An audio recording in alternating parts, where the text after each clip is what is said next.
அனைவருக்கும் தெய்வீக வணக்கம். நான் உங்கள் Karthik. Welcome to divine truth YouTube channel. இன்னைக்கு நம்ம பார்க்க போறது நாளைய தினம் மார்கழி மாதத்தின் கடைசி நாள். இந்த எளிமையான ஒரே ஒரு தீபத்தை ஏற்றி பாருங்கள். மார்கழி முழுவதும் பிரம்ம முகூர்த்தத்தில் விளக்கேற்றிய பலன்கள் கிடைக்கும். நம்ம சேனலுடைய அனைத்து சப்ஸ்கிரைபர்ஸ் மற்றும் வியூவர்ஸ் யாருமே இந்த தீபம் ஏற்றும் முறையை நீங்க தவற விடாதீங்க. இந்த தீபத்தை இன்றைய தினமும் நீங்க ஏற்றலாம் அல்லது நாளைய தினமும் நீங்க ஏற்றலாம். இந்த விளக்கை எப்படி ஏற்றணும்ன்ற ஃபுல் டெமோ வீடியோ இந்த பதிவுல நான் கொடுத்திருக்கேங்க.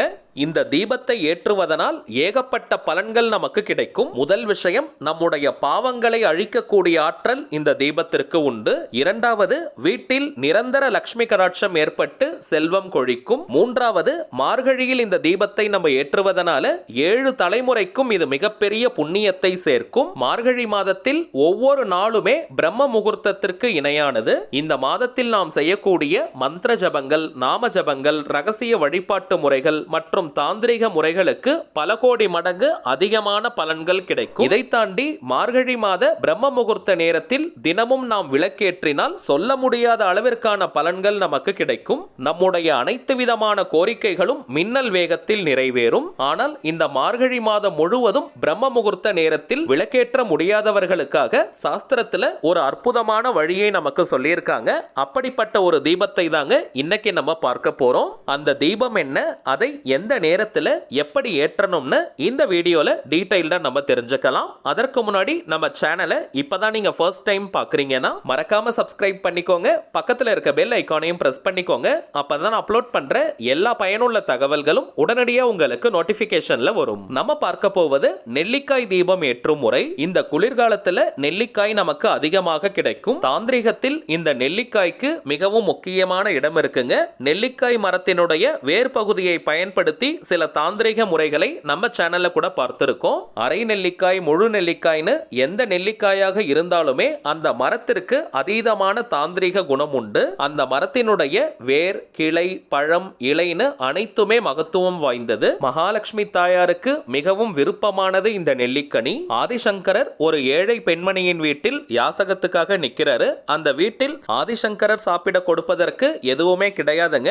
அந்த வீட்டில் இருந்தது ஒரே ஒரு பொருள் மட்டும்தான். அது நெல்லிக்காய் ஊறுகாய். அதை அவங்க ஆதிசங்கரருக்கு தானமாக கொடுக்கிறாங்க. இதை பார்த்தவுடன் ஆதிசங்கரருக்கு அந்த வீட்டினுடைய ஏழ்மை புரிகிறது. ஆனால் இந்த நிலையிலும் தன்னால் முடிந்த தானத்தை அந்த பெண் செய்ததனால அவங்களுடைய வறுமையை போக்கணும்னு ஆதிசங்கரர் நினைக்கிறாரு. அந்த நேரத்துல மகாலட்சுமி தாயாரை மனதார நினைச்சு ஸ்ரீ கனகதாரா ஸ்தோத்திரம் பாடுறாரு. அந்த பாடலை கேட்டதும் ஸ்ரீ மகாலட்சுமி தாயார் அந்த வீடு முழுவதும் தங்க நெல்லிக்கனிகளால் நிறைய வைக்கிறாங்க. இதே போல கடையேழு வள்ளல்களில் ஒருவரான அதியமான் ஔவையாருக்கு அபூர்வமான நெல்லிக்கனியை கொடுத்த கதையும் உங்க நிறைய பேருக்கு தெரியும். இது போல இதிகாசங்கள், வரலாறுன்னு அனைத்திலும் புகழ்பெற்றது இந்த நெல்லிக்கனி. அப்படிப்பட்ட இந்த நெல்லிக்காய் தீபத்தை எப்படி ஏற்றணும்னு தெரிஞ்சுக்கிறதுக்கு முன்னாடி எந்த நேரத்துல ஏற்றணும்னு பார்க்கலாம். இன்றைய தினம் ஜனவரி 13 மற்றும் நாளைய தினம் ஜனவரி 14 இந்த 2 நாட்களில் என்னைக்கு வேணாலும் இந்த தீபத்தை நம்ம ஏற்றலாம். இன்றைய தினம் சனிக்கிழமை தீபம் ஏற்ற போறவங்க நீங்க காலை நேரத்தை விட்டுருங்க. சாயங்காலம் 5 மணி முதல் இரவு 10 மணி வரை இருக்கும் அந்த இடைப்பட்ட நேரத்தில் எப்ப வேணாலும் நீங்க தீபம் ஏற்றலாம். நாளைய தினம் ஞாயிற்றுக்கிழமை இந்த விளக்கேற்ற போறவங்க விடியற்காலை 4 மணி முதல் காலை 11 மணி வரை இருக்கும் அந்த இடைப்பட்ட நேரத்தில் நீங்க தீபம் ஏற்றலாம். முடியாதவங்க மாலை 6 மணி முதல் இரவு 10 மணி வரை இருக்கும் அந்த இடைப்பட்ட நேரத்தை நீங்க பயன்படுத்திக்கலாம். இந்த தீபம் ஏற்ற போறவங்க கட்டாயமாக நீங்க குளிச்சிருக்கணும். தலைக்கு குளிக்கணும்ன்ற அவசியம் கூட கிடையாதுங்க. நார்மலா நீங்க குளித்தாலே போதும். அசைவம் சாப்பிட்டுட்டு இந்த விளக்கை ஏற்றக்கூடாதுங்க. சோ அசைவம் சாப்பிட போறவங்க இந்த விளக்கேத்தி முடிச்சிட்டு அதற்கு பிறகு நீங்க நான்வெஜ் எடுத்துக்கலாம். ஆண்கள், பெண்கள் யார் வேணாலும் இந்த தீபத்தை ஏற்றலாம். ஆனால் வீட்டில் இருக்கக்கூடிய பெண்கள் இந்த விளக்கேற்றுவது இன்னமும் சிறப்பு. பெண்கள் தீட்டு நேரமாக இருந்தால் இந்த தீபத்தை நீங்க ஏற்ற வேண்டாம். அப்படி இருக்கும் பட்சத்துல வீட்டில் இருக்கக்கூடிய வேறு நபர்கள் கிட்ட சொல்லி விளக்கேற்ற சொல்லுங்க. சரி வாங்க இந்த நெல்லிக்காய் தீபத்தை எப்படி ஏற்றணும்னு ஒரு சின்ன டெமோ பார்க்கலாம். கொஞ்சம் மீடியம் சைஸ் அல்லது பெரிய சைஸ்ல இருக்கக்கூடிய நெல்லிக்காயை நீங்க எடுத்துக்கோங்க. அப்பதான் அதுல நமக்கு ஒரு சின்ன குழி ஏற்படுத்தி அதுல தீபம் நம்மால் ஏற்ற முடியும். எப்பவுமே எங்க வீட்டுல அம்மா தாங்க நெல்லிக்காய் தீபம் ஏற்றுவாங்க. இன்றைய தினம் நெய் ஊற்றுவதற்கான அந்த குழியை நான் செஞ்சு கொடுத்தேங்க. அம்மா தான் இந்த வீடியோவை எடுத்தாங்க. எனக்கு கை கொஞ்சம் நடுங்க ஆரம்பிச்சிருச்சு. ஏன்னா பழம் உடையுமோன்னு ஒரு சின்ன பயம். இந்த விளக்குல ஒரு முக்கியமான விஷயம், இந்த நெல்லிக்காய்க்குள்ள ஒரு விதை இருக்கும். அந்த விதையை நீக்கிட்டு தாங்க நம்ம தீபத்தை ஏற்றணும். அந்த விதையுடன் நெல்லிக்காய் தீபத்தை நம்ம ஏற்றக்கூடாதுங்க. அதே போல 2 நெல்லிக்காய் தீபத்தை நம்ம ஏற்றணும். நெல்லிக்காயை கீணுவதற்கே ஒரு ஸ்க்ரூ டிரைவர் நம்ம தனியா வச்சிருக்கோம். அதுல இருக்க சிட்ரிக் ஆசிட் அந்த ஸ்க்ரூ டிரைவர் துருப்புடிச்சே போச்சு. சரிங்க, இப்ப அந்த விதை உங்களுக்கு தெரியும்னு நினைக்கிறேன். அந்த விதைக்கு மேல ஒரு சின்ன காம்பு மாதிரி தெரியுது பாருங்க. அதை சுற்றி கொஞ்சம் நீங்க நல்லா கீணி எடுத்துக்கோங்க. அப்பதான் அந்த விதையை நம்மால ஈஸியா எடுக்க முடியும். அந்த விதையை எடுக்கும் பொழுது மட்டும்தான் கொஞ்சம் கேர்ஃபுல்லா இருக்கும். இந்த நேரத்துல தான் பழம் உடைவதற்கான வாய்ப்புகள் இருக்குங்க. சோ இந்த தீபம் ஏற்ற போறவங்க நீங்க அடிஷனலா ஒரு 2 பழம் சேஃப்டியா வாங்கி வச்சுக்கோங்க. கொஞ்சம் பழகிட்டா இதை சுலபமாக செய்ய முடியும். இப்ப விதை நல்லா தெரியுது பாருங்க. அந்த விதைக்கு மேல இருக்கக்கூடிய காம்பை நீங்க கொஞ்சமா அசைச்சு எடுத்தாலே அந்த விதையை ஈஸியா நம்மால எடுக்க முடியும். விதையை நம்ம எடுத்துட்டாலே அதுல ஒரு நல்ல ஸ்பேஸ் நமக்கு கிடைக்கும். சோ தாராளமாக நெய் அல்லது நல்லெண்ணெய் விட்டு நம்ம தீபம் ஏற்றலாம். அந்த விதையை எடுத்ததற்கு பிறகு நல்ல ஸ்பேஸ் உங்களுக்கு தெரியும். இதே போல 2 நெல்லிக்காய்களை நீங்க செஞ்சு வச்சுக்கோங்க. நெல்லிக்காய் தீபத்திற்கு நெய் ஊற்றி தீபம் ஏற்றுவது தாங்க ரொம்பவுமே சிறப்பு. நெய் கிடைக்காத பட்சத்துல நல்லெண்ணெய் விட்டு நீங்க தீபம் ஏற்றலாம். இப்ப மார்க்கெட்ல ஐக்கூட்டு எண்ணெய் எல்லாம் கிடைக்குது. அதையெல்லாம் நம்ம பயன்படுத்த கூடாதுங்க. ஒன்று நீங்க பசுனை ஊற்றலாம் அல்லது நல்லெண்ணெயை விட்டு தீபம் ஏத்துங்க. இந்த நெல்லிக்காய் தீபத்தை குலதெய்வம் மற்றும் மகாலட்சுமி தாயாருக்காக நம்ம ஏற்ற போறோம். அதனால நெய் ஊற்றுவது தாங்க உச்சக்கட்ட பலனை நமக்கு கொடுக்கும். 2 தீபத்திற்கும் பக்கத்துல 2 புஷ்பங்களை நீங்க வச்சிருங்க.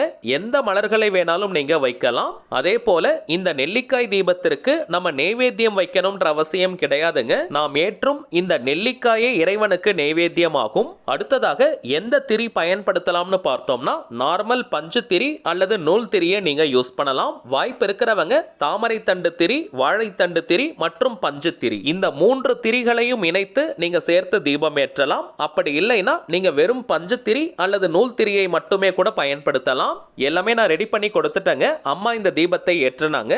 இந்த விளக்கை கிழக்கு திசை நோக்கி ஈஸ்ட் டைரக்ஷனை ஃபேஸ் பண்ண மாதிரி தாங்க நம்ம ஏற்றணும். அந்த விளக்கில் இருக்கக்கூடிய நெய் அல்லது எண்ணெய் முழுவதுமாக தீரும் வரை அந்த தீபம் எரியட்டும். எங்களுடைய குலதெய்வம் ஸ்ரீ அங்காள பரமேஸ்வரி, ஸ்ரீ பூங்காவனத்தம்மன், அவங்களுடைய போட்டோவிற்கு பதிலாக கருங்காலி கட்டையில தாங்க அவங்கள நாங்க ஆவகனம் செஞ்சு வழிபாடு செய்யறோம். சோ குலதெய்வம் படம் நீங்க வச்சிருந்தீங்கன்னா அந்த போட்டோவிற்கு முன்பாக இந்த விளக்கை நீங்க ஏற்றலாம். அல்லது பூஜை அறையில நீங்க எங்க வேணாலும் இந்த தீபத்தை ஏற்றலாம். ஆனால் கிழக்கு திசை நோக்கி தாங்க விளக்கை நம்ம ஏற்றணும். தீபம் ஏத்தி வச்சுட்டு குலதெய்வத்தையும் மகாலட்சுமி தாயாரையும் மனதார நீங்க பிரார்த்தனை செஞ்சுக்கோங்க. 16 செல்வங்களும் நிறைவாக கிடைக்கணும்னு மனமுருகி நீங்க பிரார்த்தனையை செஞ்சுக்கோங்க. அந்த விளக்கில் இருக்கக்கூடிய நெய் அல்லது எண்ணெய் தீரும் வரை தீபம் எரியட்டும். அல்லது தானாக அந்த விளக்கு குளிர்ந்தாலும் பரவாயில்லைங்க, தவறு கிடையாது. இன்னைக்கு நீங்க விளக்கேற்றினாலும் சரி அல்லது நாளைய தினம் நீங்க ஏற்றினாலும் சரி, அன்றைய தினமே இந்த விளக்கை நம்ம கலைக்க வேண்டாம். சப்போஸ் நீங்க இன்னைக்கு விளக்கேத்துறீங்கன்னா அந்த 2 நெல்லிக்கனிகளையும் நாளைக்கு நீங்க செடிகள் புதர்கள் இருக்கும் மணல் சார்ந்த பகுதியில நீங்க போட்டுருங்க.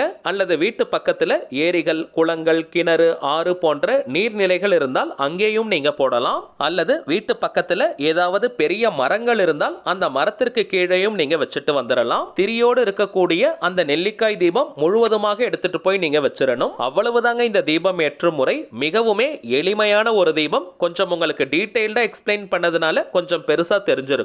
ஆல்ரெடி நம்ம பார்த்ததை போல இன்றைய தினம் அல்லது நாளைய தினம் இந்த தீபத்தை கட்டாயமாக நீங்க ஏற்றி பாருங்க. பலன்கள் உங்களுக்கே தெரியும். சரிங்க, அவ்வளவுதான் இந்த பதிவு. நிச்சயமா உங்களுக்கு பயனுள்ளதா இருந்திருக்கும்னு நினைக்கிறேன். மேலும் இந்த வீடியோ உங்களுக்கு பிடிச்சிருந்தா மறக்காம லைக் பண்ணுங்க. நம்ம சேனலையும் சப்ஸ்கிரைப் பண்ணிக்கோங்க. தேவைப்பட்டுச்சுன்னா உங்க ஃப்ரெண்ட்ஸ் அண்ட் ஃபேமிலிக்கும் இந்த வீடியோவை ஷேர் பண்ணுங்க. அடுத்ததா இன்னொரு முக்கியமான தலைப்போட நான் உங்களை சந்திக்கிறேன். என்றும் அன்புடன் கார்த்திக். நன்றி.